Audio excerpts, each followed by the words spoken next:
하나님은 우리들이 이해하기 편하도록 사실은 당신의 모든 신적인 언어를 다 포기하시고 우리들의 사람의 언어를 사용하셔서 우리들에게 당신의 영광과 당신의 원함을 우리들에게 남겨주셨어요. 그게 하나님 말씀입니다. 그러니 하나님, 우리들이 이해하도록 편하도록 우리들의 언어를 사용하신 하나님의 그 열심을 우리들이 믿는다면 우리가 성경 말씀을 읽고 이해하지 못하면 큰 곤란에 처합니다. 우리는 하나님 말씀을 읽을 때마다 이해할 수 있어야 되고요. 그리고 이해해서 하나님이 원하심을 무엇인지 깨달아 알기 위해서 노력해야 되고요. 거기까지만 하면 됩니다. 우리가 뭘 하기 위해서 하나님 말씀을 통해서 뭘 할 필요가 없어요. 저는 예수 그리스도를 말씀과 동일시하면서 여러분들에게 늘 설교해 왔습니다. 뿌리를 박는다는 것은 말씀을 읽고 말씀을 묵상하고 말씀 때문에 기뻐하고 말씀 때문에 힘들어하고 말씀 때문에 생각이 나서 그 말씀을 나도 모르게 묵상하는 시간들이 있다면 그거는 말씀에 지금 우리가 뿌리를 박는 겁니다. 그러니까 오늘 제가 여러분들에게 설교를 하는 것도 말씀에 뿌리 박는 시간이지요. 그러니까 영원토록 우리가 하나님 나라가 이 땅에 완벽하게 오는 순간까지 하나님 말씀은 누군가를 통하여서 뿌리 박기를 원하시는 것이 하나님의 원함이니 우리가 지금 하나님의 뜻을 이루어 드리고 있는 아름다운 예배를 지금 드리고 있는 겁니다. 근데 이것은 우리가 하는 것이죠. 그렇다면 더 이상 우리가 할 게 없어요. 하나님이 그 다음에는 세워주세요. 그러니까 올바로 말씀의 뿌리만 박으면 우리가 세움을 받아요. 세움을 받는 건 인간이, 목사가, 장로님들이, 더 앞에 가는 멘토들이 우리를 세워준다? 있을 수 없어요. 기독교 안에서는 상당히 위험한 논리입니다. 사람이 사람을 세우지 못해요. 하나님이, 말씀이 우리를 세워주세요. 아멘. 여러분, 우리가 세움을 받으려면 유일하게 해야 되는 것이 무엇이다? 말씀을 읽고 말씀 안에서 살기 위해서 부둥켜 싸워야 됩니다. 세움을 받았다라는 것은 베이스가 있는 거잖아요. 우리가 세움받은 우리들의 발꿈치를 쳐다보면 말씀이 있는 거지요. 그게 믿음의 자리입니다. 거기에 굳게 서 있게 되는 거예요. 나도 모르게 굳게 서 있게 되는 거예요. 그러면서 하게 되는 게 뭐라고요? 7절 마지막 말씀이 우리들의 입술을 통해서 감사가 나오는 겁니다. 말씀의 뿌리를 박는 목적은 무엇이라고요? 감사가 있게 하는 거예요.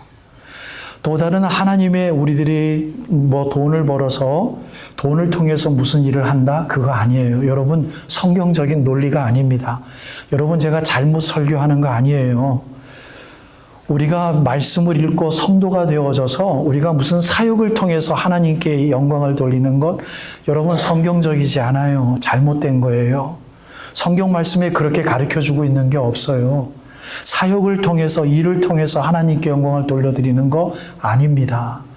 말씀의 뿌리를 박으면 올바른 가르침을 통해서 나도 모르게 서 있게 되는데 내 발꿈치를 보니 그게 믿음의 자리인 거죠.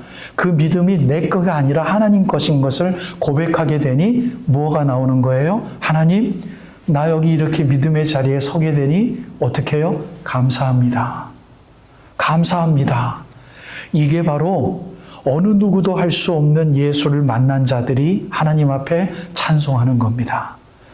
오늘 이 고린도 전서 15장에 있는 말씀은 이 감사의 모습을 사도 바울이 고린도 교회의 교회들에게 설교해 내리면서 다른 뉘앙스로 이야기하지만 똑같은 감사예요. 57절 말씀이 뭐라고 얘기합니까? 우리 주 예수 그리스도로 말미암아. 골로새서 2장과 똑같죠. 너희가 예수를 주로 받았으되 그 주로 받았으면 그 안에서 행하되 똑같은 거예요.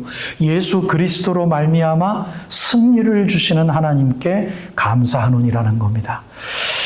57절 앞절에 나오면은 승리가 무엇이 승리인지를 분명히 이야기해 주고 있는데요. 이 승리가 뭐냐면 하나님, 내가 누군가 싸워서 이기게 해주셔서 감사합니다. 그 승리도 아니고요. 아, 하나님 나에게 물질을 주셔서 물질을 통해서 무슨 일을 하게 하시는 그 승리를 주신 하나님 감사합니다. 그것도 아니고요. 우리 하나님 아버지, 내가 공부 열심히 해서 청년들 같으면 좋은 대학 들어가고 정말 많이 개인적으로 스트러글을 많이 해서 좋은 잡도 하신 이 인간 승리를 주신 하나님 앞에 감사합니다. 절대로 아닙니다. 여러분, 또한 우리가 큰 어떠한 일을 하게 됨으로 인해서 남들보다도 더 큰 승리를 주셔서 하나님의 일을 업적을 남겨서 하나님 앞에 감사하노니 그것도 아닙니다. 여러분, 57절 앞절에 뭐가 있냐면요, 우리가 육신의 옷을 입은 것처럼 이제는 하늘의 형상, 그 옷도 앞으로 입을 것인데, 그것은 이 사망에 쏘는 것, 사단의 권세와 이긴 자들에게 임할 영원히 살기 위하여 부활을 체험하는 자들의 승리를 말합니다. 아멘. 이게 무슨 뜻입니까? 예수 그리스도를 주로 받은 자들이 올바로 행하기 위하여 말씀 안에서 뿌리를 박으면 하나님께서 부활의 소망을 가진 자들답게 올바로 세워주셔서 교훈을 주시는 거죠. 계속 뭐를 우리들을 픽스해 주시고 우리들에게 아름다운 비전을 가지라고 올바른 것들을 심어주시기 원한 레슨, 그것을 계속 품게 하셔서 내 바닥을 보니 그게 믿음의 자리인 것을 깨달아서 이게 부활의 승리를 갖고 있는 자들의 소망이구나 라고 하는 그 승리의 확신에서 말미암는 감사입니다. 그러므로 내 사랑하는 형제들아 라고 이야기를 하면서 견실하며 흔들리지 말아라 라고 부탁을 합니다. 그래서 오늘 설교를 제목을 여러분들에게 이렇게 드렸습니다. 감사는 거기서 끝나는 게 아니라 더욱 힘쓰는 자리로 우리를 초청합니다. 감사는 더욱 힘쓰게 합니다. 더 이상 서라고 말씀하는 게 아니라 흔들리지 말라고 부탁합니다. 사도 바울은. 흔들리지 말라고요. 뭘 흔들어 놓을까요? 사단이 우리들에게. 의심하게 하는 거죠. 감사하지 못하게 하는 거죠. 말씀에 뿌리 박아서 열심히 감사하는 자리로 섰는데 우리를 뒤흔들어서 물질의 힘듦도 주시고 관계에서 갈등도 주시고 사람들에게 무시받는 그 서러움도 주시고 일을 했는데 남들이 알아주지 않아서 정말 화가 나는 그 화남도 우리들에게 그 자리에 꼭 있게 하거든요. 그래서 감사의 자리에서 자꾸 떠날 수밖에 없는 때가 있거든요. 신경질이 나고 욕도 나오고 할 때가 있거든요. 그렇기 때문에 세움을 받은 자들은 속이는 자 같지만 너희들은 참된 자들이다. 무명한 것 같지만 하나님이 알아주는 유명한 자입니다. 죽은 자 같지만 보십시오. 우리가 감사하게 살아있습니다. 영원한 산소망을 가졌으니 살았습니다. 징계를 받고 죽임을 받는 자 같지만 항상 근심하는 자 같지만 항상 기뻐하는 자들이고요. 가난한 자 같지만 사람들을 부유하게 하니 아무것도 없는 자 같지만 모든 것을 가진 자입니다. 왜 우리 하나님 예수님께서 너희들은 바리새인들처럼 기도하지 말고 너희들 혼자 있을 때 기도하라고 가르쳐 주셨을까? 여러분, 우리가 남들과 함께 있을 때 단 둘이만 있더라 하더라도 여러분, 우리들의 연약함은 누구를 바라보게 됩니까? 내 옆에 있는 남편, 내 옆에 있는 아내를 바라보게 돼요. 그래서 내 자존심을 바라보게 됩니다. 내가 그동안 해왔던 것에 대해서 인정받기를 원하는 그걸 바라보게 돼요.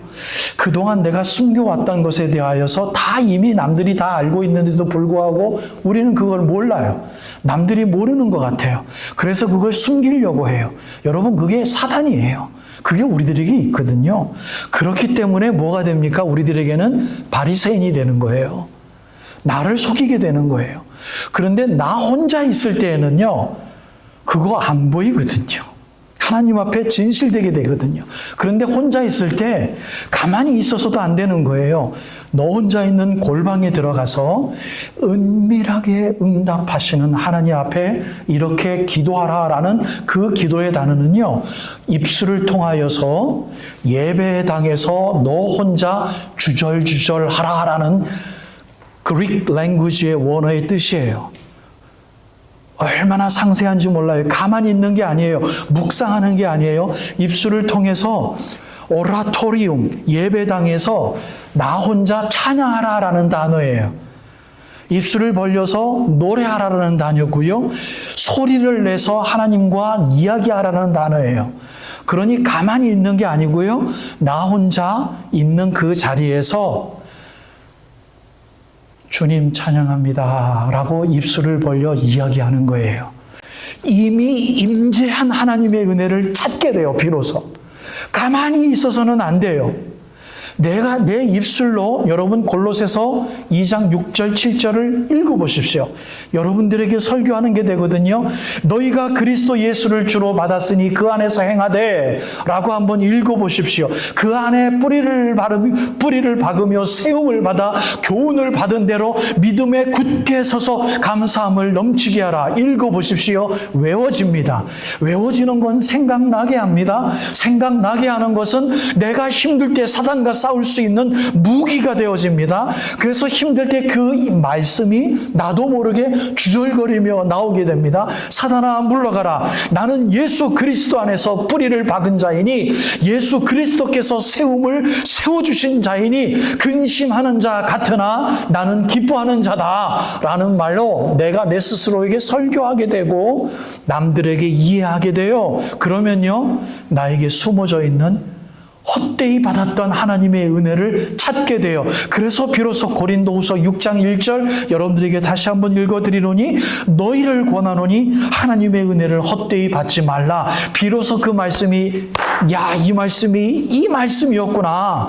하나님의 은혜가 그동안 나에게 있었는데 내가 그거를 바라는 헛된 기도를 했구나. 내가 그걸 그동안 찾지 못한 것이었구나. 주님 앞으로 주님 앞에 내가 찬양하겠습니다. 그걸 깨닫게 되면 여러분 공중 예배 때 이렇게 나왔을 때 여러분들이 가지고 있었던 가장 큰 소리, 여러분들이 가지고 있었던 가장 귀한 음악성을 다 총망라해서 찬송하게 됩니다. 너 예수께 조용히 나가.